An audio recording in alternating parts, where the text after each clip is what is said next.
So my name is David Wheelen. I'm the CEO of VR Education Holdings. We do two things as a company. We've built a platform called Engage, which we're demoing today, which allows educators and corporate trainers to create and share their own content and also to teach remotely on a very simple level. Think of it like virtual reality PowerPoint, but instead of using clip art, you're using 3D virtual objects, and it's also networked and recordable. And we're also very well known for our showcase experiences. We've built the Apollo 11 experience, which was a global bestseller. We've built the Titanic experience. We've worked with the BBC, worked with Oxford University, New Haven University. And on the 29th of March, we're releasing Dam Busters, which someone in the room would probably like. So I'm going to pass it over to Nikki. Hi everyone, my name is Nikki Lannen. I'm CEO and founder of Warducks. So we are a VR and AR games company. We build games and experiences across various VR platforms, and we're focused more on mobile augmented reality at the moment. We have had a lot of success in the VR space, so we had 6 best-selling games. Our last 2 were top 10 on PlayStation VR. And we're looking forward to our next project, which is a kind of a longer scale project for us. So it's going to be a location-based AR game, kind of similar to Pokemon Go, but different. Hi, I'm Martin Higginson from Immotion. We focus on really out-of-home VR experiences. So we partner with people like Merlin Entertainments is one of our lead partners, where we deliver valuable ancillary revenue for them. For us, the important factor is really mixing motion. So we have motion platforms that we mix with our own content, and we deliver a sort of what we like to think is a sort of an enhanced immersive experience. If you get chance, we tried to get a pod down these stairs, but it actually proved to be impossible. So if anybody does want to see one of our experiences and experience the motion, then contact Julian. We've got a pod over at Shard's offices in the walkie-talkie building, so please feel free. Thank you. Hey everyone. So my name is Sam Huber. I'm the founder of Admix. We are one of the first monetization platform for VR and AR. So what we're trying to do is we are seeing a lot of great creators, lots of new games, lots of new apps being created in VR and AR. But at the moment, there is very little options for them to actually monetize besides selling these apps. And selling the apps sometimes work, but if we learn anything from mobile, it's like free is generally the best business model for apps and other digital products. And that's basically what we want to do. We help apps go free by enabling them to place non-intrusive advertisement within VR and AR. We realize that the existing way that advertising works on the web and on mobile is just not adapted to VR and AR. So we're building the future of advertising in VR and AR. So we raised about $2 million recently, and we're now serving close to 200 million ads monthly in VR and AR. Thanks, everyone. I'm particularly excited that this morning we've got representation from education, gaming, entertainment, and also advertising. So our panel really represents the AR and VR industry very, very well. I think the first question we really need to ask the team here is, how will immersive experiences disrupt the tech industry over the next 3 to 5 years? What things are we going to see? You know, what are the amazing changes that we're going to see happen to our daily lives because of AR and VR? Okay, so in the education space, the platform that we've built, really, it's a powerful communications tool. And in the future, we see that anybody that can't afford to go to a brick-and-mortar institution or doesn't have access to a brick-and-mortar institution can get a good level of education within a virtual reality college or university. So imagine in the future, if you want to do English learning, you can do that in Oxford University in the morning. You can do your physics teaching in MIT in America in the evening. You can pick and choose your educators tailored and suited to your needs. I think VR for working communication is going to be very, very important. So we use our Engage platform for meetings and conferences. So often people say to us, look, we'll Skype you later. If we know they have a VR headset, we say, we'll engage with you later. We can go in and we can sit down, we can do a PowerPoint, we can do a whiteboard session, and we can record that as well. So it's already changing our daily work load. So I think it's already happening. I think a lot of immersive experiences are falling into our day-to-day lives. I know for me, I'm obviously in that space, but we do hold meetings for some of the groups that I'm in VR, and I think that's going to continue. I see it trickling in more from the education and commercial space into people's everyday lives. So I think gaming will benefit off the back of that. But I think, you know, people from an education perspective will need to purchase a VR kit for their home. And I think, you know, businesses are using it for training, they're using it for meetings, and then obviously off the back of that, there's a lot of things that you can do in VR that are beneficial in our day-to-day lives. Meditation is one thing. You know, people are very focused on wellness right now, so switching off for a few minutes in a VR kit where you don't have your mobile phone near you is very beneficial. And then off the back of that, gaming is obviously the most important. I mean, for us, it's not about the tech. You know, we think the tech is the last thing that you should be selling. And we recently altered our advertising pitch to no longer mention VR at all. All we do now is mention immersive experiences, and we've seen a significant increase on our users. So we have lots and lots of partners. You know, I mentioned Merlin earlier on. We've got some of the big shopping centres that are now partnering with us. And for the first time, VR allows us to actually deliver things like urban theme parks into these centres. And that is a massive move for some of these shopping centres. People like Merlin with the Sea Life centres or the Lego Discovery centres, what we've managed to do is drive really valuable ancillary revenue by allowing people to just escape for 5 minutes. So whether it's swimming with whales and watching humpback whales teach their calves how to swim, or whether it's swimming with sharks, it's something that we can deliver at a Sea Life centre. So I think all of these things are really, really valuable. But as I said, for us, it's not about the tech. It's just about the ability to be able to deliver those immersive experiences at an affordable price. And you know, we're starting to see that with customers now spending more and more every week in our centres. Does this work? Yeah. Yeah. So I mean, for us, what's really exciting about VR and AR is you know, besides the application like gaming and entertainment that we see more and more of, is really this transition from a two-dimensional world where all the data is currently something that you see on a two-dimensional screen to a 3D world. So I really see this as a key transition, just like the web was the transition between the offline world and the online world. We're going to have a transition between 2D world and the 3D world. If you look around you, everything is in 3D. Yet we always project information on the screen or on a book. It's the information that we have access to is always two-dimensional. And for the first time, VR and AR actually enables you to see the world as it is. So at a very high level, that's what excites me about this transition. Thanks very much. Just a show of hands here for the audience. Who here uses AR every day? Who here uses Snapchat every day? There's a few takers. Very good. Snapchat is a real example of using AR on an everyday basis. I think I'm seeing that more and more, certainly with, I suppose, maybe some of the kids that in my family or people that I know. But Snapchat is a huge example of AR being used on a daily basis. So I suppose one of the questions that I have is around, you know, the AR piece, the VR piece, the various, I suppose, where do you see that being, AR being maybe more applicable than VR, or where do you see VR being more applicable than AR? So with AR and VR, for people that don't know, on a very basic level, AR, you can still see the real world around you and you can interact with 3D objects, and VR is you're totally immersed. It's going to be one and the same technology in the future. You're going to have one device that will do both. So you'll be able to do AR on this single device, and then the glasses will polarize and it'll be VR, and it will be a pair of sunglasses that you'll wear, or even something smaller, and that's where the future is going. So all this technology, it's all immersive technology, and there's all different use cases. So with AR can be a very useful training aid. So say if this room was empty, you could have an aircraft engine in here and you could learn how to do maintenance on that aircraft engine. But then you might want to have a fully immersive experience where you need to be transported somewhere. An example would be in history lessons or Apollo 11 experience, you can be Neil Armstrong and sit on the moon, so you don't need to see the real world.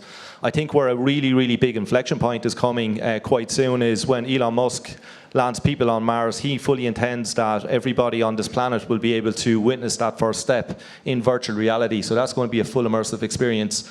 Very much like in the late 60s, not very many people had TVs, but yet everybody wanted to watch the moon landing. TV sales absolutely skyrocketed. So major events like that will really push this technology forward in the future. Yeah, I agree with David. I think the technology is merging more and more. You know, there is still some use cases for virtual reality alone, and I think augmented reality is really being pushed forward because everyone has a mobile phone, so everyone has an AR kit in their pocket. So I think right now, because of that, you know, there's a wider audience for AR, but the future is really bright for VR and AR. And I think probably it will be a merge of the two. Yeah, I agree. I mean, I think the challenge today is 99% of people have never experienced VR. And I think we've got to remember that. And we can all sort of get excited about what we can do in the lab, but the reality is it's about the here and now and how do you generate cash today.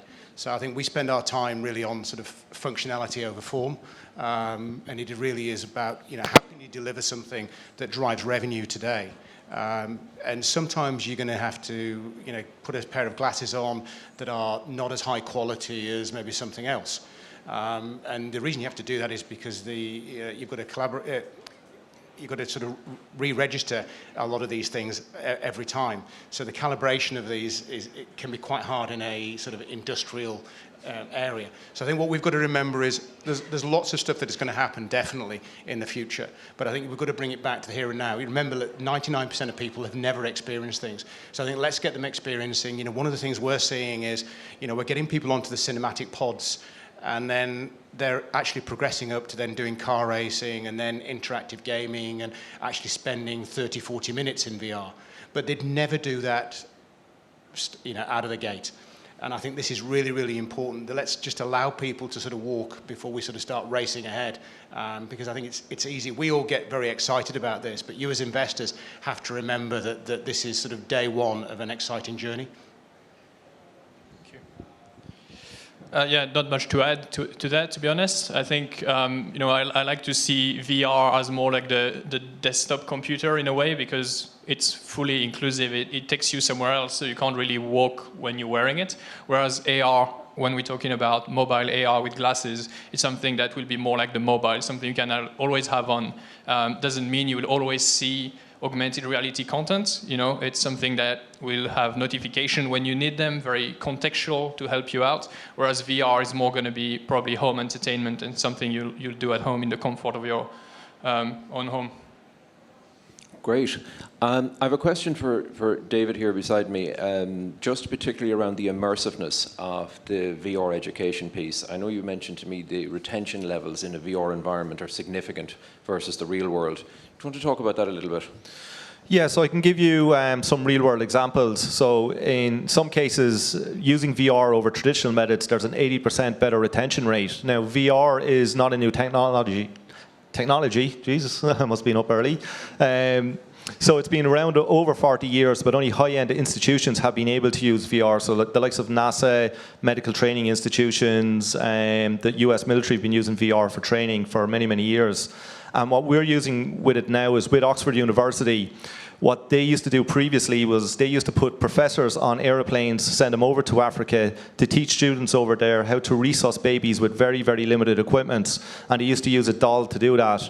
Now they've installed VR equipment with the help of HTC over in Africa, and the professors stay in Oxford University and they teach the students remotely using a virtual reality baby simulator, and they have to save that baby, and they have 4 minutes to save that baby. Now previously, when you had a room full of medical students and they're working on a doll, it's very hard to take that seriously. But because you're in an immersive experience where you're totally enclosed, the amount of stress that we can induce on the students is unbelievable, and they retain that knowledge, and the virtual baby is getting bluer and bluer until you save that baby. And then the relief that we see these students have when they take off the headset, because they're absolutely sweating buckets. And a lot of the investors, our early investors, when they come to our office, the first thing we throw them into is save the baby, and they absolutely freak out. Barry's killed multiple babies. You know, he's an absolute demon in it. But it's it just goes to show, like, these immersive experiences, until you've tried it, it's very hard to describe. It's very much like being there. So it's a very powerful medium, and it is truly the only medium where you can do this in AR as well. As AR gets better and better, the way I can see you guys here, has anybody ever seen The Kingsman, the movie, when everybody is sitting down having a conference? That's AR, and we can do that today in virtual reality. And when AR headsets become available, like the HoloLens 2, with the Engage platform, we'll be able to do that for real. I think we pass the microphone on, and maybe people can talk about sort of, I suppose, real cases where people have a sort of out of reality experience in the virtual world. And you're definitely going to get that in gaming, and you're definitely going to get that in entertainment. And then Sam, you can talk about how we commercialize all that at the end. I suppose I can talk about a personal experience I had. We had our office in central Dublin, and another VR studio asked us to come over and to demo a project they had been working on, and it was for the army. And so I went over to demo it, and part of the experience was you were sitting on a chair and you put on the headset and you are in a helicopter and you're racing away from some conflict. And so we went up in the helicopter, I was sitting on the chair, and suddenly they said, could you step up now? So I had to stand up, and they asked me to step out of the aircraft. And I was in a room, obviously, and I work in VR, but I actually couldn't step out, which is bizarre. And they said like 95% of people can't step out. And so the army is using this as training for, their teams, because that's obviously a scary situation. But the fact that you can create something that is so immersive that people actually believe they are there is great for training purposes. Yeah, I think if you do get a chance, please go and experience some virtual reality. If you really get chance and have time, go across the Shard's office and mix that with some motion, because I think once you get motion on there, along with the VR, it does actually take you to a place that it is complete escapism. I think we were giving an investor presentation at Shard, and we had some family came in. And to hear the screams of the kids whilst we were doing the investor presentation really just brought it home to how real this was. It was really happy screams, but at the time I think we were giving a presentation to Guy Feld, who is not known for his happiness at the best of times, and so it was quite amusing for Guy to experience those screams, I think. Sam, maybe you can talk about the advertising aspect, how you commercialize the content, and we can maybe pass back across the panel, and they can talk about their experience as well. Yeah, sure. So really the approach that we're taking is that the last thing we would want to do is to break the immersion, right? All this stuff that you mentioned, this is only possible because you really feel like you're part of this experience. And so the last thing we would want to do is to have advertisement that remind you that this is not real, such as a pop-up or something that you need to see before getting in the experience. So instead, we're taking a kind of a real-life approach where if you look around you, there's brands everywhere, every item is branded.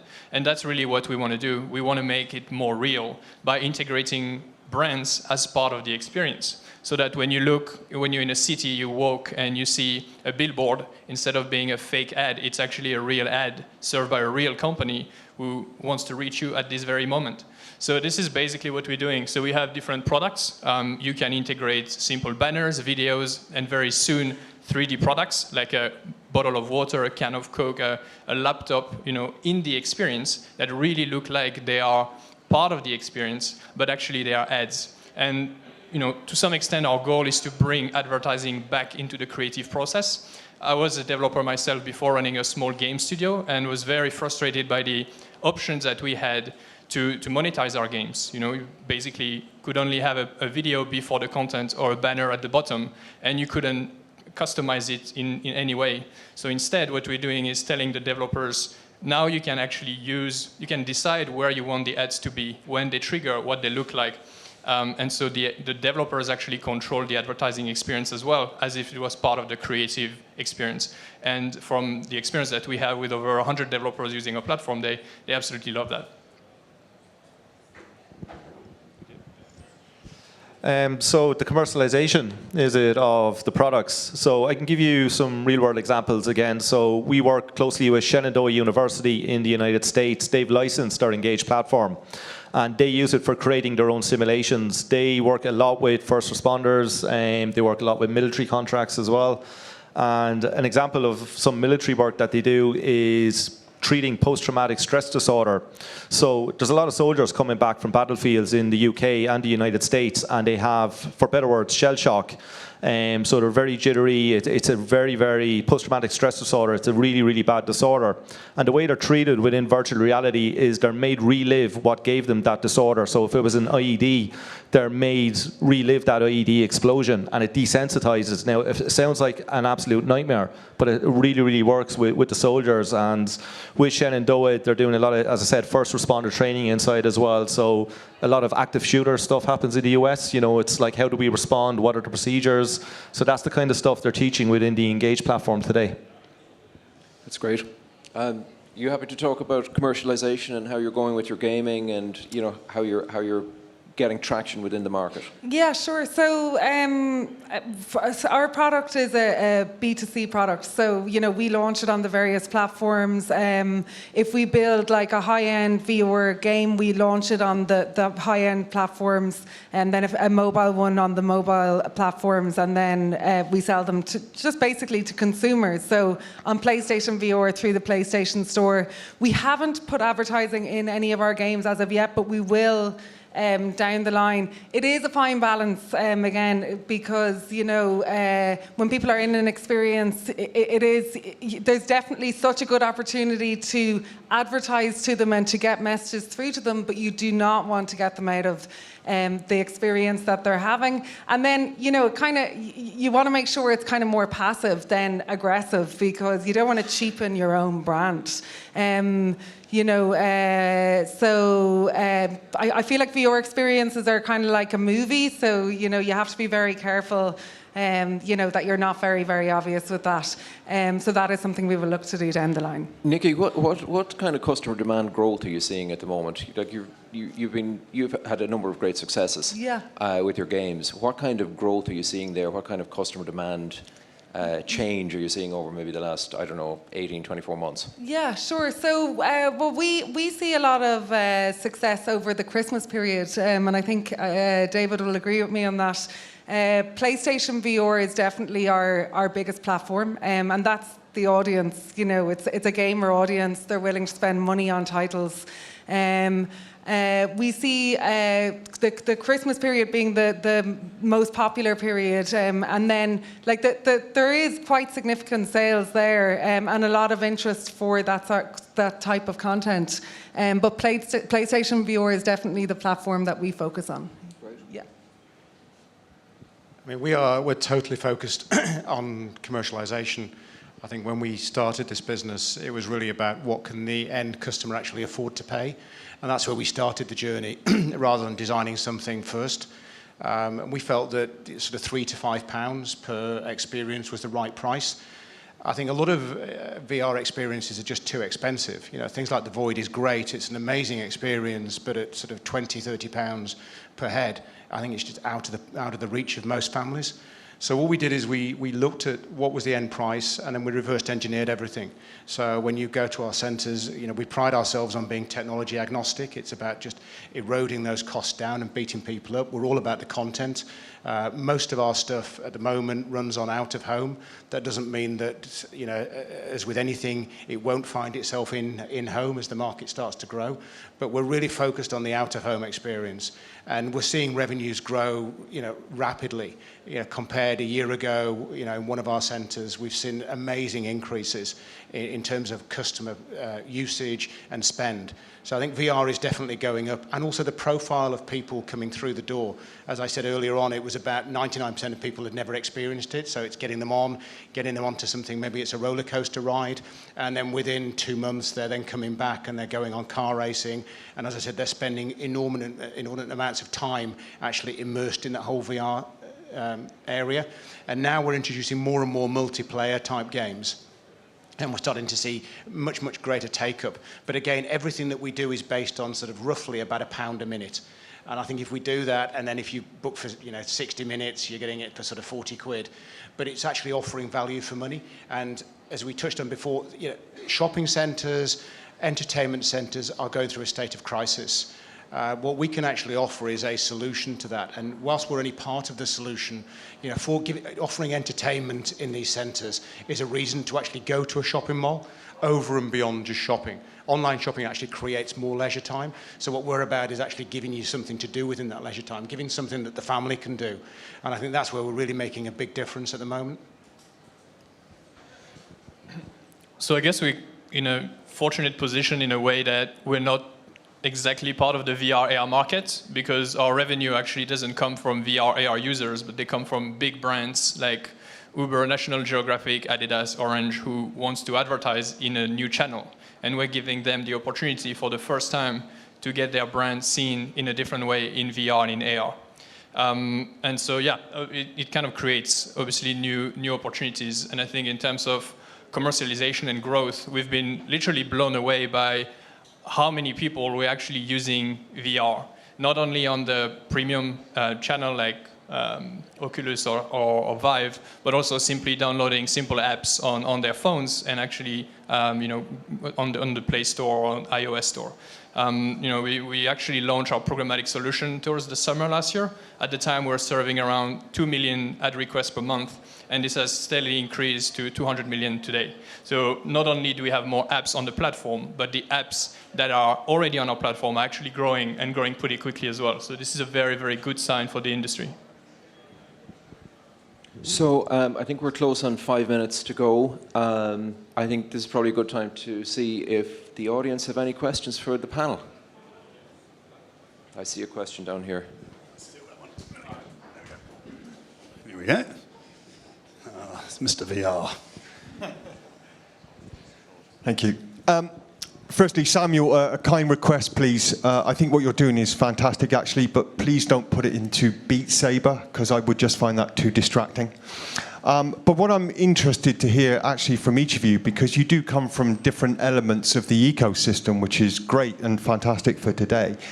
2016, we were told, was the year for VR and AR. 2017 was the same, and 18 was the same.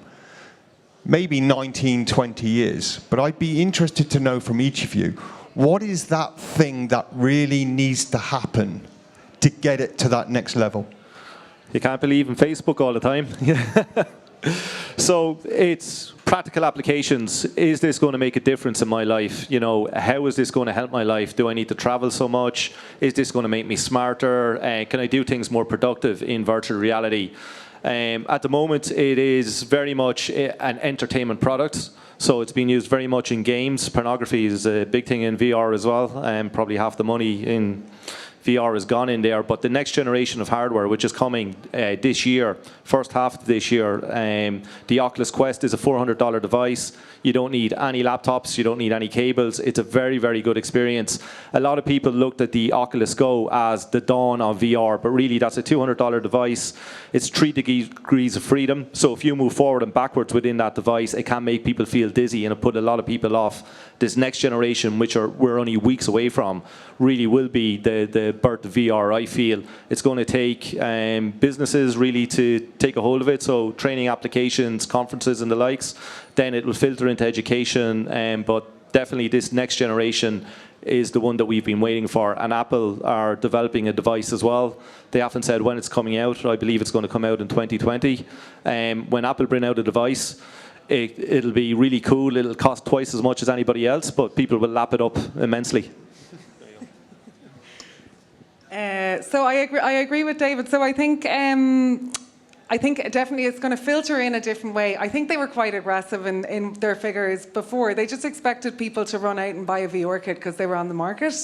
And even the hardware wasn't there. So a lot of the hardware had lots of wires. It wasn't something you could set up in your sitting room. You needed a lot of room. And it wasn't feasible. And looking back now, it wasn't going to happen. But now the hardware is starting to evolve. I think that doesn't mean that everyone's going to run out to the store and buy one. I think it's going to filter in through education. People will need one as part of their school course. They'll need one as part of their, university course. They'll, need one for work, so they'll have one at the office. It'll become more normalised, but it is a longer play. And I think as we see the hardware evolve more and more, it will filter in a lot more into people's everyday lives, but that'll just take some time. I just think we've got to be a little bit careful about talking too much about hardware. The challenge really is people don't buy tech. People buy what you can do on tech. And I think what we've got to focus on is getting more companies to produce good stuff that you can do on tech, because that's what will drive take-up. We need more content companies. We pride ourselves on ultimately being a content company. And we need more people to experience good quality VR. Because most people that have experienced VR have probably done it on their mobile phone, they've done it on a pair of Google Cardboard, they've maybe done a roller coaster that hasn't been very good, it'll make them feel sick, and therefore it's a bit like 3D, it's okay, but not for me. If you actually get somebody to experience a true immersive experience, then they do want to come back, and they'll keep coming back for more and more and more. But it is about that education. And we've actually seen for the first time a seismic shift in the number of users and the number of people spending in our stores. And that has been driven by us just changing the marketing message. And now, as I said in the first question, we no longer talk about VR. We no longer talk about tech. We purely talk about immersive experiences. And we just talk about, would you like to go swimming with whales? Would you like to go on the world's most extreme roller coaster? And that's actually made a massive difference to our user numbers. And I think that's, for me, is what it's all about, is better content, better education, just get people to sample this. And we're now creating more and more pop-up stores that we're touring around, just to actually show people what good immersive experiences are. And every time we do that, then we see more and more people coming back. Yeah, I think Martin's totally right. At a high level, what VR needs is that its perceived value is higher than its cost. And that's the same with literally every product to make it popular. I think right now, the cost is getting down, which is amazing. We've went from close to $1,000 to $200 in a few years, which is a tremendous drop in price. But the value is still probably unclear for most people. They're not quite sure what VR can do for them. They know it's great, everyone loves it, but it's not something that they want to get back to regularly. There is no pull for them to come back to it regularly. I talk about the missing FOMO, the fear of missing out, that is not there in VR today, because everyone likes it, everyone does it when they have spare time, but it's not something that drives you back like your phone does, 100 times a day. So I think once this value gets a bit clearer, whether it's with new content, for example, proper application that really bring you value, really help your life in a meaningful way, whether it's by saving time or making something more exciting or delivering value really in any way. I think that's what we are getting towards. Can I just add to that as well? Where we are today is very much like the late 80s, early 90s with this technology. So I remember back, I was in school at that stage, and my computer at a lot of schools, nobody was touching them. They were collecting dust. People didn't know what to do with them. So where people seen computers first, they seen them in schools, they seen them in work because you could store a lot of data on them. This technology is the very same way. It's going to take corporates and education to really take on board this before it filters into the general population. Other questions? Yep. Maybe just a general question, if I could. If we look at the S-curves that Barry talks about this morning, much of what happened in the late stage of internet and mobile was dominance by social platforms. Do we think VR is ripe for that event to happen as well? Do we think social platforms could dominate there? Thanks. So Facebook are building their own social platform called Facebook Spaces, and Mark Zuckerberg went on stage and said he wants to put 1 billion people in VR over the next 5 years. That's a really big target. VR is a very social, can be a very social application. A lot of people say, oh, I'm inside by myself, but you can actually get people in remotely. So in our platform, Engage, you can have 40 people log in remotely and interact. So it is a very, very social experience. The application that's being used most throughout the world at the moment is called VR Chat. I think it's got about 150,000 registered users. 50,000 of those use VR all the time, and everybody else uses a standard desktop display. So it can be a very social tool, as AR can be as well.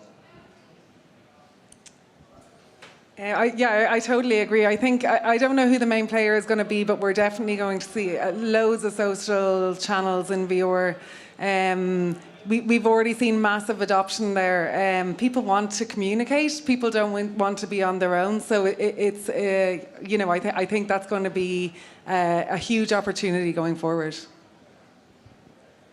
I think all of this tech is, if you look back, whether it be the internet or whether it be mobile phones, what it actually needs is killer applications. And that's what will drive the difference. So at some point, somebody will come up with a killer application that will drive users to want this.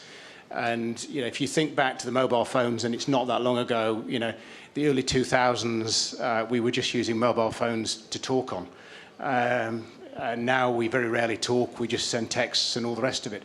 And it is things that Facebook, how many people sort of interact with Facebook or Snapchat or WhatsApp or whatever on their mobile phones? And all of those didn't exist before. And I think that's what's driven sort of greater phone take-up and a greater need for smartphones and all the rest of it. It's not necessarily the smartphone itself. It is what's inside that smartphone. So I think somebody at some stage will crack an amazing social application, and that will then drive more and more take-up without a doubt. I think one limitation of that at the moment is the fact that applications are kind of self-contained, right? If you are in a social application, it's very hard to go to another one in VR. And that's something that a lot of companies are working with, which is not only creating social experience in the experience, but also how can a user go from one experience to another. So kind of like creating hyperlinks in VR, a web for VR in a way. Back in the day, the internet existed way before the web, where you had all these kind of siloed servers and computers, which was very hard to navigate between one and another. And at the moment, VR, because it's such a young market, is also in this stage. And I think over the next few years, we're going to see a lot of applications that enable users to go from one app to another, discovering more apps, and that's really, really going to increase the adoption of those apps. Okay, I think that's it for the panel. So thank you, Dave. Thank you, Nikki. Thank you, Martin. Thank you, Sam. I think some of the takeaways are that, in the very near future, when we're all together, we're going to find the world very flat without AR and VR. It's going to be a flat experience. And the other sort of takeaway for you guys is, why aren't you using Snapchat? Thank you.